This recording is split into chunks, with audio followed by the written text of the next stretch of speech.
righty, good afternoon, everyone. We can go ahead and get started. Again, this is the Regulatory and Policy Committee meeting. Today is February 4th, 2026. It's 12:30 p.m. and we are in the BPUB Annex building. We can go ahead and get started. Calling the meeting to order. Do we have any public comments? No public comments. Okay, we'll go ahead and move to item number 1. Presentation and discussion of revisions to the Brownsville PUB Personnel's Policy number 16, jury duty. Yes. Good afternoon, everyone. For the record, Claudia Lujan, Director of Human Resources. The first of the two policies before you is on jury duty. It was first established in December of 2003. So this has provided us with an opportunity to review it and refine it so that it meets today's legal standards. Basically, it establishes the expectations around the required documentation. Around the required documentation, employee compensation, and returning to work following the use of jury duty or being called to support BPUB in a legal, subpoena of any sort. So while the proposed updates may look like a full overhaul, truly they are more of housekeeping, updating the policy. The intent and the practical application of the policies have remained consistent with the standards, and it's not changing how the policy works. The current policy, as stated, is titled jury duty. We're proposing that it be including the jury duty and work-related legal proceedings. It clarifies coverage for jury duty and work-related subpoenas and legal proceedings. And overall, it's just easier to understand for employees and management, as well as aligning with current legal and operational realities of the workforce. So with that, I'd be happy to answer any questions. No questions? Sounds pretty straightforward. No questions. Yep. Okay. May I move this to the full board on consent? Yes. Perfect. Thank you. All right, we can move on to item number 2, presentation and discussion of the proposed PUB Personnel's Policy number 46, social media. Again, Claudia Lujan. Thank you so much. This is a new policy for BPUB. It's created specifically to address social media communications. It reinforces the notion that BPUB's continued success depends on maintaining customer trust, and the employee must act in a way that preserves public confidence. It outlines expectations and responsibilities and professional use of social media of employees.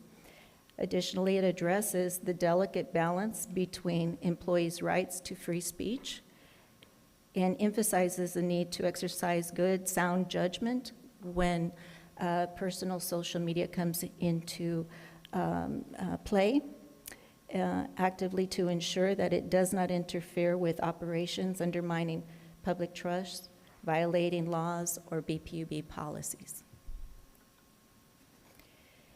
The policy outlines that, again, employees exercise sound judgment and professionalism in all social media activities.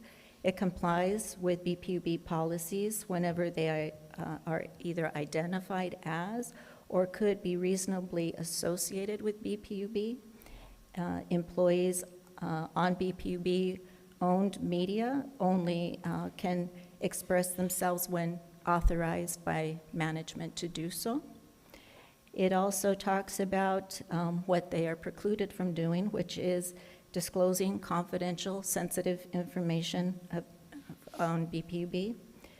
Use of social media is always intended not to disrupt workplace harmony. misrepresent BPUB and the organization or its employees, as well as allow social media activity to interfere with job performance. Those are precluded. With that, I'd be happy to answer any questions. No questions? I don't know, this is the social media policy, Daisy, so that in front of you is the basic updates that have been done, just to clarify. I don't know if you would have any questions around social media. I'm good. Thank Okay. you.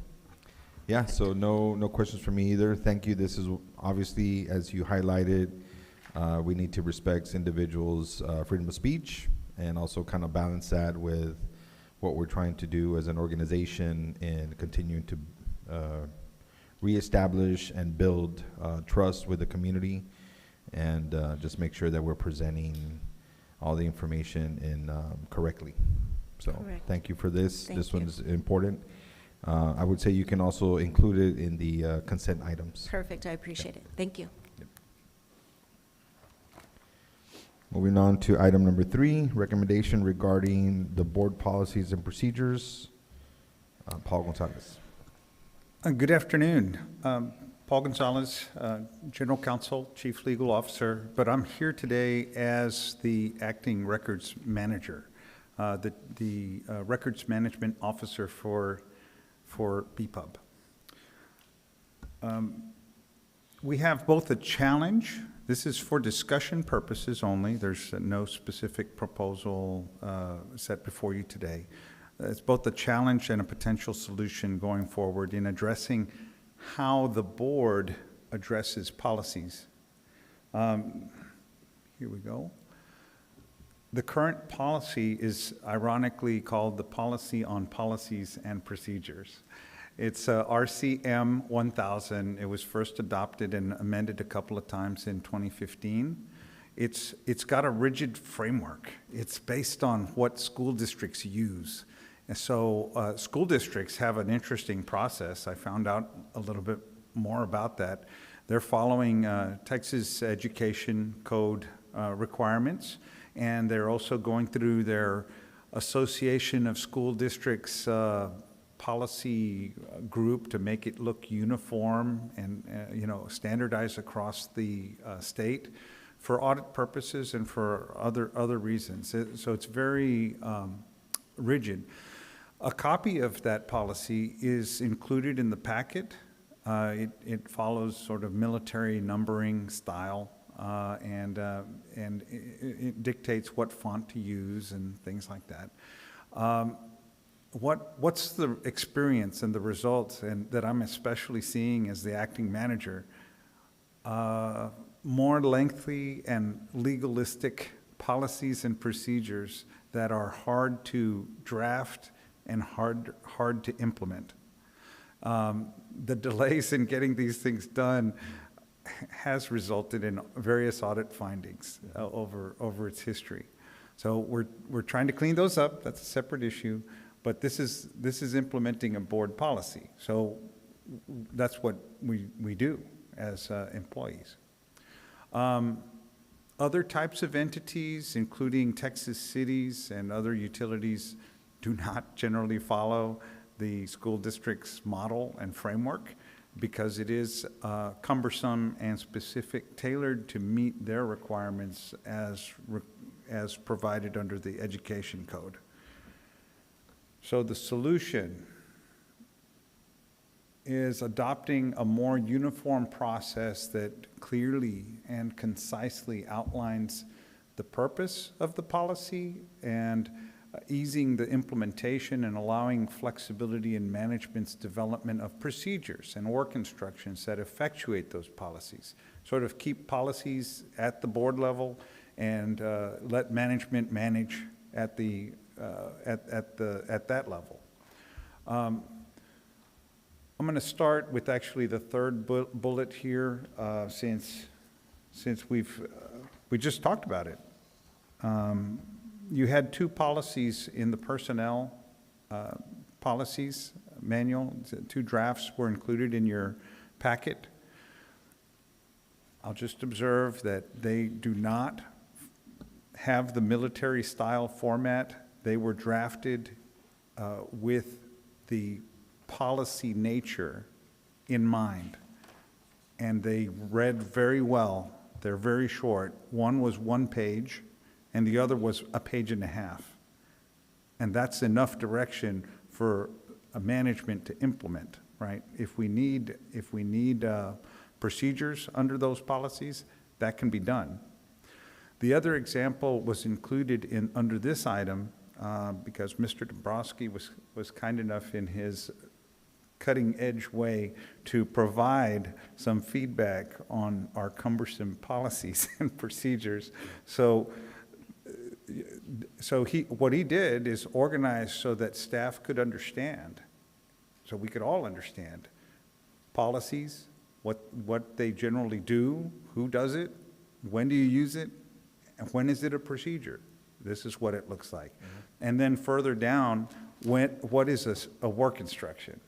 So part 6 of the board's existing policy on policies and procedures is all about procedures. And I think it's 4 pages, maybe 6 pages of the entire procedure. And that's the one where it goes into a lot of minutia and a lot of the things that frankly puts the records office sort of in the middle of the approval process, which is, and that was, as it turns out, that was a lot. That was a lot of stuff to do. Mm-hmm. So when we talk about what this committee might want to do, since you've got regulatory and policies matters, I'd suggest maybe we look at streamlining approvals, revisions to what the records management role is, including perhaps taking records management to out of the approval loop and put it on the well, let's track it, because that was one of the functions that the records office was supposed to do, right? Just track your policies.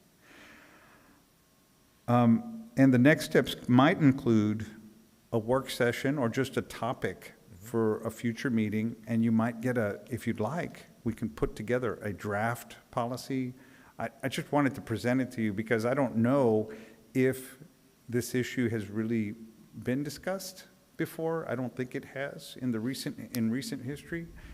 But yeah, I've heard a little bit about it from the audit committee perspective. Mm-hmm. So yeah, I think there is an opportunity. I don't see an issue why we can't air it out and understand the details. I haven't drilled down, to be honest, right, to understand at kind of at a systematic level, you know, where the lines are between policies, procedures, work instructions, and how that's affecting, you know, the audit process and the closing of the audit items in a timely manner, and maybe the resources or bottlenecks, you know, if that's kind of coming to you, given the role. Yeah, I mean, we're always open to helping improve. So I'm definitely okay in understanding this a little bit further, and, you know, doing that with a presentation, maybe a recommendation if you want to take it that far. That'll help us, you know, kind of put some boundary to it, as opposed to having a complete white sheet approach, right, where maybe others might have, you know, the different views. But that's my general comment. I don't know if there's any concerns or comments about it other than that, but yeah, it doesn't sound like we're going to make a decision today. It was just more right, bringing it up as this is an opportunity. It continues to affect our ability to efficiently move, you know, some of these items within the organization, to close, potentially close the audit item, and just make things a little bit smoother. So I'm open to reviewing, and then obviously getting feedback, you know, from the different parts of the business that may be impacted. I agree with Mr. Martinez. Okay. Yeah. Well, great. Time permitting, I would have actually had a draft just to talk off of for you, But one of the things we are dealing with is the backlog to clear up those audit findings. And it might be even possible, if this were at a future meeting, to even suspend, because as you saw in some of the other policies, the practical thing, it's hard to implement. So areas of the company are working through policies that don't strictly follow the formatting even. So please take a look at that. Okay. Would you like us to bring it back to Yeah, to I this think so. committee? And we saw, at least, I think it was in this one, there was a calendar for our policy meetings, right? So it was like one per quarter, so it was a little less frequent. So yeah, if in between those meetings, we need to, expedite and kind of review this, I'm open to meeting, before our standard meetings with the intent of expediting this. I appreciate that, Yeah. and we can circulate some dates as the opportunity arises, because this would be a relief to some of the areas. Many areas have things pending, and I think it's an efficiency task. It'll be a force multiplier. Sure. All right, well, just let us know, keep us posted. Thank you. Yep.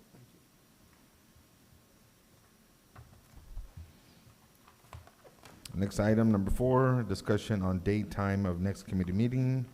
I think here there was a calendar, right? Or I saw it somewhere.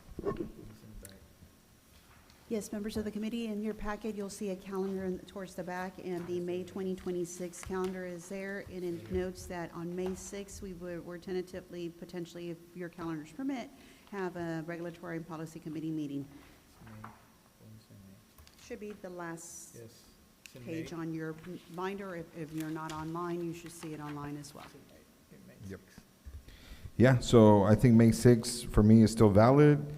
Obviously, we just said that we may want to meet before for this particular item. And once we have more information, maybe we can decide on a date in between. Other than that, I'm good. Last item.